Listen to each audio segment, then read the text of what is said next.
Sejam bem-vindos a uma nova edição da ESEC TV, aqui na RTP2. Um magazine cultural sobre a cidade de Coimbra, produzido pela Escola Superior de Educação. Durante a próxima meia hora, faça-nos companhia.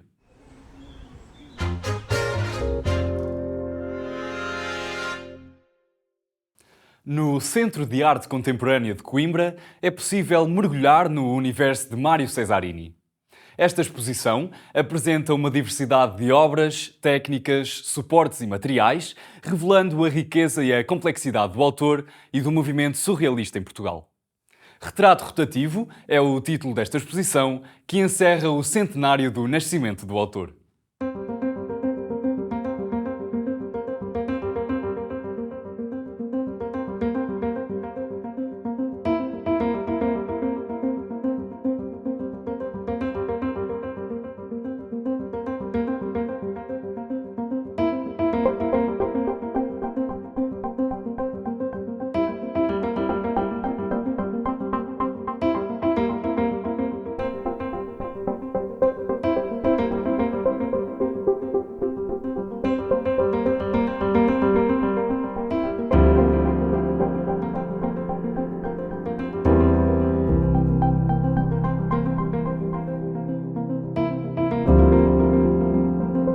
A exposição Retrato Rotativo de Mário Cesarini é mais uma colaboração do Centro de Arte Contemporânea de Coimbra com uma coleção privada da Fundação Cupertino de Miranda, de Vila Nova Famalicão, que tem um enorme acervo da obra de Mário Cesarini, que é um dos expoentes máximos do surrealismo português, não é?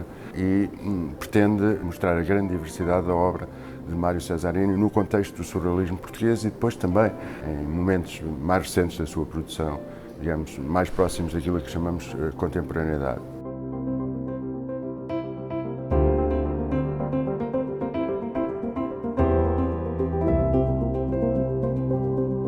Vamos aqui nesta exposição encerrar, digamos, aqui o ciclo do centenário do nascimento de Mário Cesarini e, como não poderia deixar de ser, pretendemos nesta exposição dar a conhecer o artista em todas as suas fases.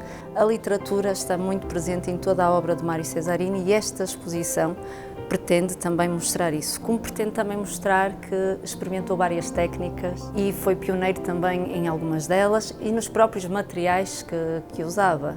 Temos mesmo aqui atrás de mim as portadas do seu ateliê, que serviram para pintar, e do verso desta portada tem mesmo a inscrição que diz: o Cesarini esteve aqui em 1972.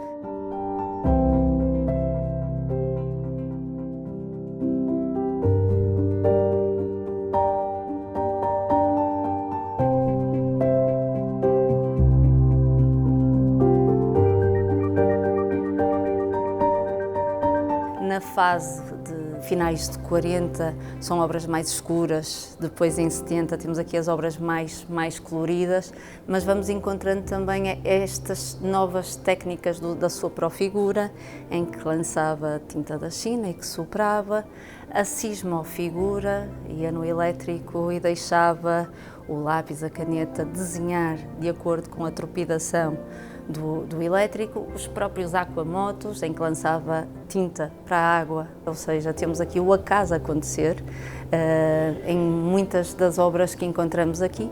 Noutras temos aqui uma mensagem clara que também pretendia passar nas suas obras, críticas também ao regime que viveu, e vemos aqui o Cesarini, o artista e o homem também presente nas suas obras.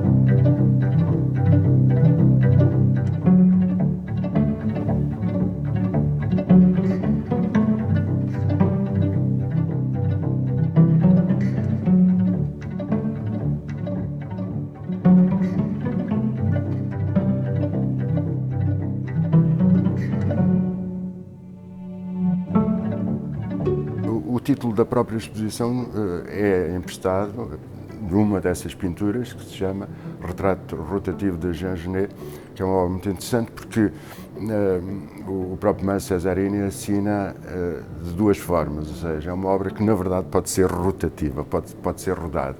E curiosamente foi uma das obras que esteve perdida, entre aspas, não é? Durante vários anos, porque estava na coleção BPN, ex-BPN, não é? Até ser adquirida pelo Estado mais tarde, mas que de alguma maneira esteve desaparecida, foi procurada por vários curadores e não era encontrada, não é?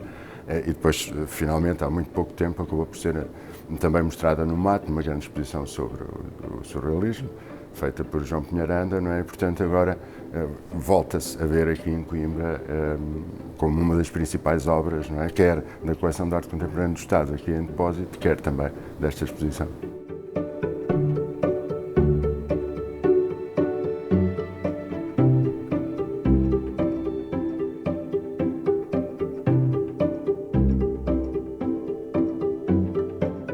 Mário Cesarini respirava liberdade e conseguimos perceber isto nas suas obras e na sua literatura, porque para além de ser um excelente artista, sem dúvida que foi um fantástico escritor.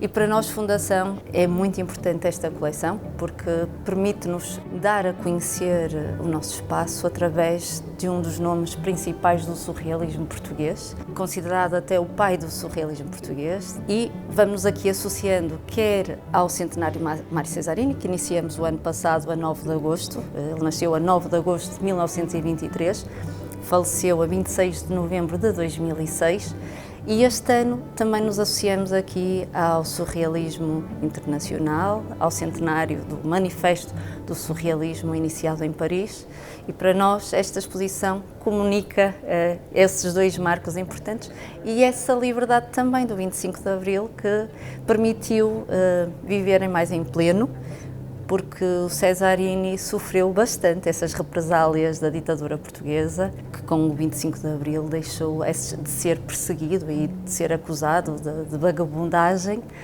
e isso deu-lhe aqui uma maior liberdade, que já era livre, mas ainda foi mais livre com este marco do 25 de Abril.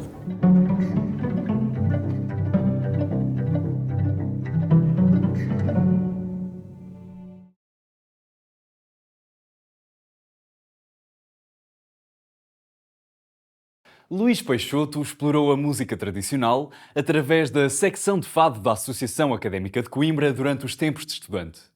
Ao nosso estúdio, o músico trouxe o buzuki irlandês e o bandolim e apresentou-nos 2 singles que misturam a quietude da natureza com alguns sons eletrónicos.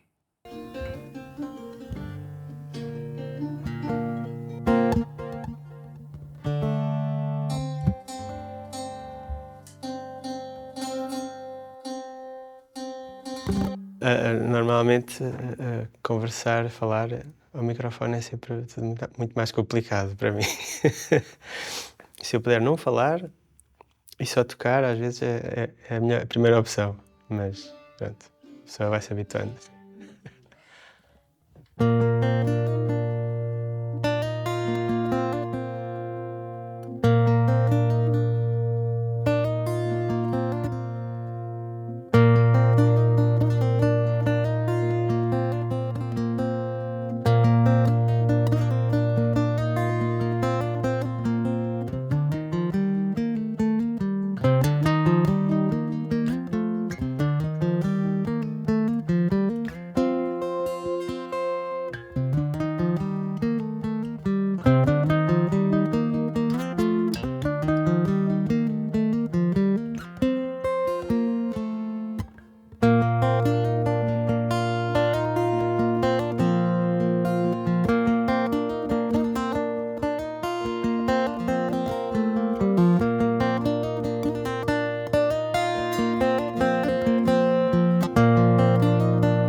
O meu primeiro álbum foi com músicas de origem tradicional com alguma eletrónica, e o segundo já foi só acústico, e depois passou o Covid, esta zona em que não houve grande grandes novidades e agora voltei a fazer música. Estas duas músicas, o primeiro single que saiu em março, que foi o Please Take Care, é acústico. E já é, embora sendo acústico, já é uma preparação do próximo álbum, que já vai ter eletrónicas também.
A outra música, que é a mais recente, que é o Synchronized Chaos, já tem eletrónicas, já tem uns beats e umas bases por trás, mas sendo que o bandolim e o buzuki é o principal, não é? O bandolim, que é aquele que está ali atrás, pequenino, veio parar às minhas mãos quando entrei na Universidade de Coimbra e meti na Associação Académica e meti na secção de fado e tive aulas com o Amadeu Magalhães. Comecei a tocar música tradicional. E depois o buzuki, que é o maior, é apenas uma extensão, é um outro formato. Também é como se fosse um bandolim maior. Pronto, as escalas são as mesmas, a afinação pode ser a mesma. No meu caso, o bandolim, que é igual ao violino, que é mi, lá, ré, sol. O buzuki fica, em vez do mi agudo, fica um ré, lá, ré, sol, que é mais aberta para acompanhar música tradicional, é bastante cómoda, vá.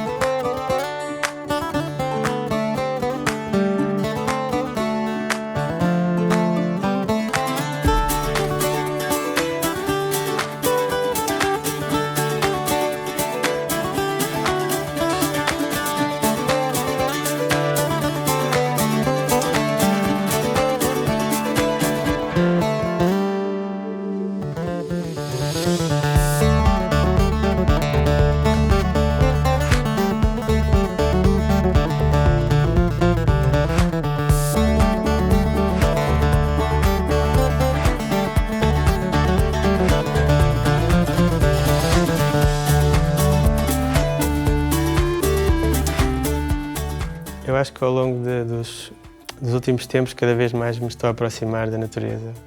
O estado de espírito precisa de alguma calma para criar, isso sim.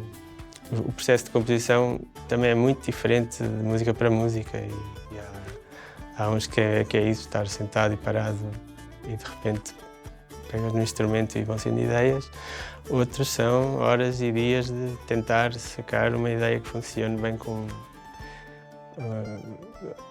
uma progressão, uma ideia que está gravada, que já tem se calhar alguns anos e tudo, que esteja lá guardado no computador.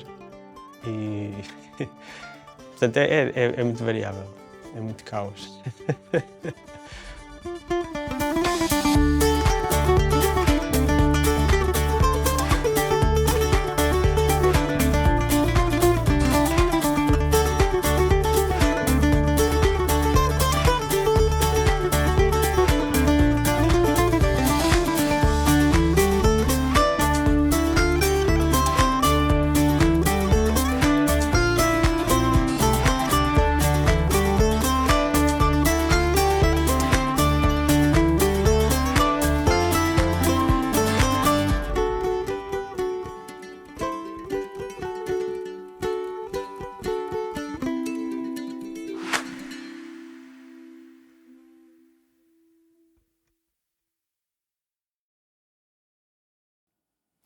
O Politécnico de Coimbra celebrou 45 anos. Este dia foi assinalado com uma homenagem a personalidades relevantes da história da instituição, um tributo à história do Politécnico e uma conferência proferida por Paulo Moita de Macedo.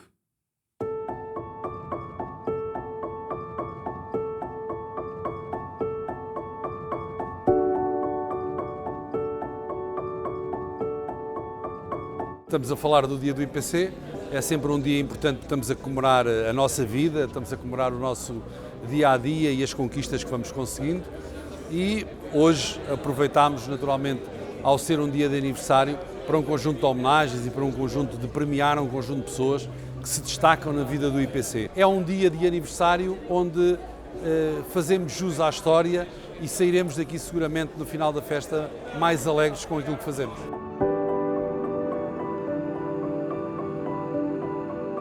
São 35 anos que eu estou no Politécnico, de facto já tive algumas funções de relevo, mas eu gosto sempre de lembrar que estas funções de relevo, só se fiz alguma coisa de positivo nessas funções, não fui eu que fiz, né? Foi a instituição toda que fez, foram as pessoas que trabalham na instituição, foram os funcionários não docentes, foram os professores, foram os alunos. Portanto, isto é tudo uma obra coletiva, é uma certa injustiça que só se reconheça isso através dos presidentes e das pessoas que estão à frente.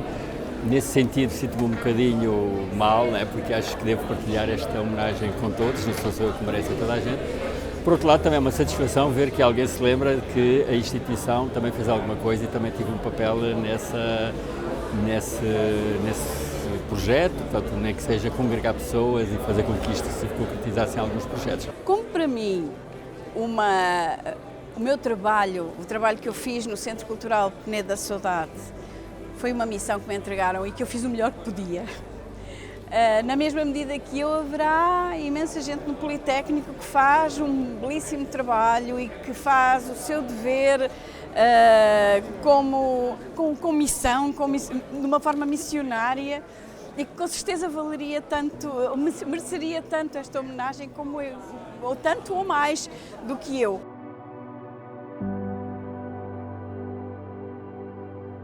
Nós temos todos os anos esta ideia de trazer um conferencista que se destaque, desde um ex-presidente da República, que foi o nosso primeiro convidado há 6 anos atrás, até hoje ao Dr. Paulo Macedo, que é a figura que todos nós conhecemos, que tem passado por diversos lugares onde tem feito a diferença, para além de ser um empreendedor, é uma pessoa determinada nas missões que lhe são atribuídas e achámos que o seu exemplo era um exemplo que valia a pena trazer aqui a uma instituição de ensino superior. Eu estou a 12 meses do final do mandato, e vão ficar muitas coisas por fazer, porque, como diz o lema do IPC, juntos erguemos sonhos, os sonhos são tantos, que vai ficar muita coisa por fazer.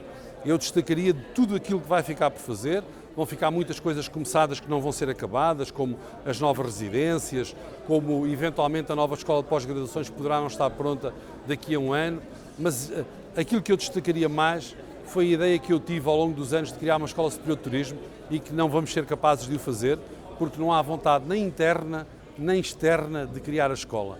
E, portanto, vamos continuar a ser uma marca importante do turismo, mas integrada na Escola Superior de Educação e não com a autonomia que uma marca própria poderia trazer.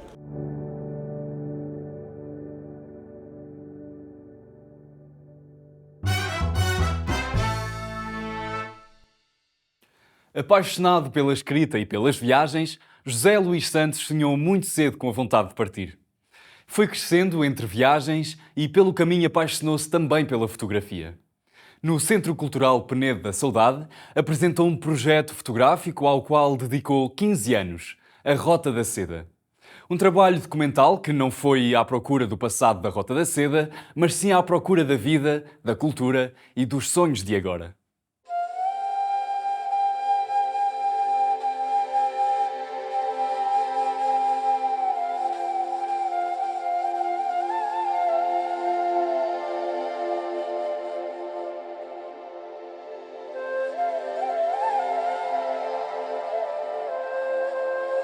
Há duas coisas que me ficam das viagens. As pessoas que conhecemos e aquilo que comemos. O resto é paisagem. Eu comecei a viajar desde muito novo com os meus pais. Já o meu pai tinha hora de viajar e então desde pequeno eu comecei a viajar com eles. Mas foi só aos 16 anos, quando eu comprei uma pequena câmara fotográfica para ir numa visita de estudo para o estrangeiro. Roma, Florença, que são coisas que eu na altura adorava, porque eu tenho um gosto enorme pela história, eu sou professor de história já agora. Eu queria eternizar aqueles momentos, então o que é que eu faço? Com as poucas posses que a minha família tinha, na altura dei 5 contos, aquilo que hoje são 25 euros por uma câmara fotográfica. Curiosamente os resultados foram horríveis, porque as coisas não correram bem como eu queria, porque uma coisa é o que nós vimos, outra coisa é o que nós depois tentamos fazer para captar aquilo que de facto queríamos, não é? E há um grande desfazamento entre isto. 2 anos depois, na Feira da Ladra, comprei uma câmarazinha melhor em segunda mão, vou entrar para a faculdade, para o curso de História, que era o que eu queria, e em 2002, o ano letivo 2002-2003, eu parto para a Itália para fazer Erasmus em Siena, na Toscânia. Foi um ano cheio de muitas viagens, de muitas experiências, como é suposto, e depois quando acabo esse período todo pensei, o que é que eu vou fazer agora? Vou partir daqui e vou tentar ir até àquilo que na altura para mim era o fim do mundo, então vou de comboio quase até à fronteira com a Síria. E quando eu chego a Istambul, fiquei maravilhado. No ano seguinte, já estava a voltar uma vez mais para o Médio Oriente, com um bilhete de avião só de ida, para a Jordânia. A partir daí eu fui sempre viajando por isto que é a Rota da Seda e agora estou quase então a terminar este projeto fotográfico após 2 décadas.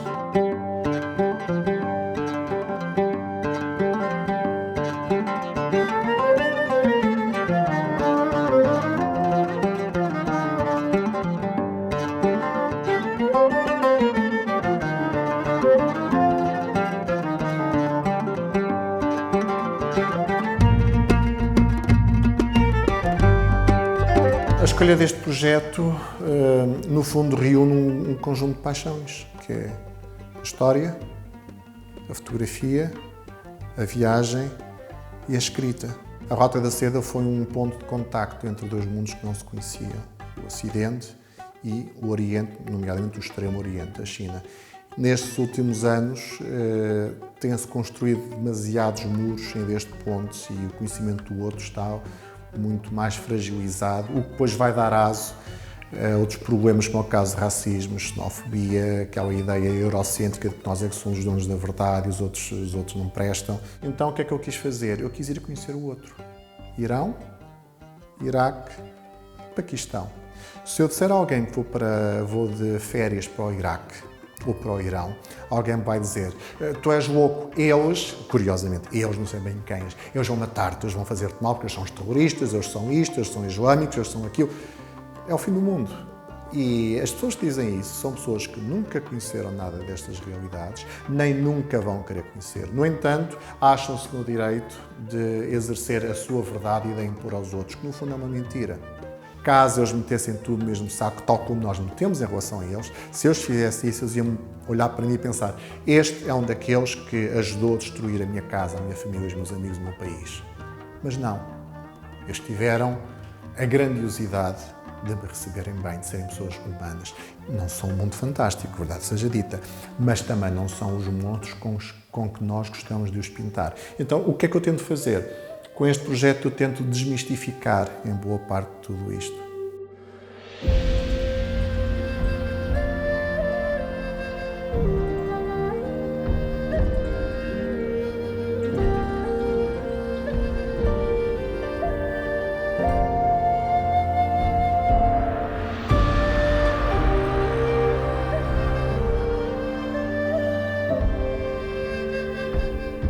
O Irão é um país com um povo que tem uma hospitalidade que me deixa sem palavras.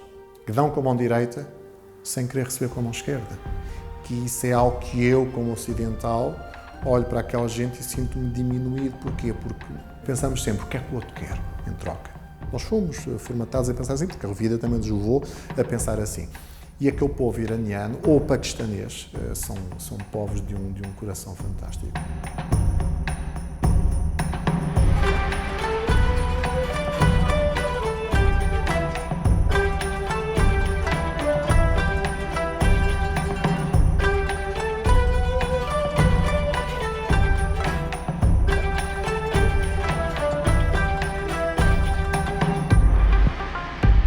Nós somos muito iguais e, regra geral, nós damos todos bem.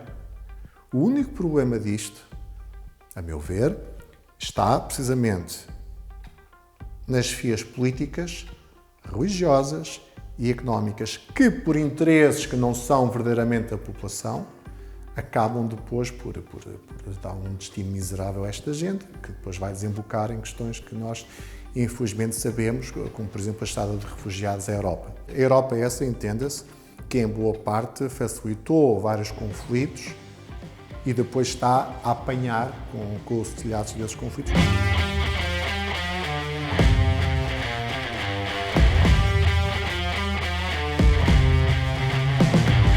Eu gosto de viajar sozinho, isto é solitário, de facto, mas eu nunca me sinto verdadeiramente só, porque em cada terra em que eu estou, ou nos transportes que há entre as várias terras, eu me converso com as pessoas. E adoro conversar com pessoas, adoro conhecer pessoas, adoro ouvir as histórias que as pessoas têm para contar. Isto é que é o sal da viagem, é a experiência humana. E eu aproveito com esta exposição, dar-lhes uma imagem, mas acima de tudo dar-lhes também uma voz.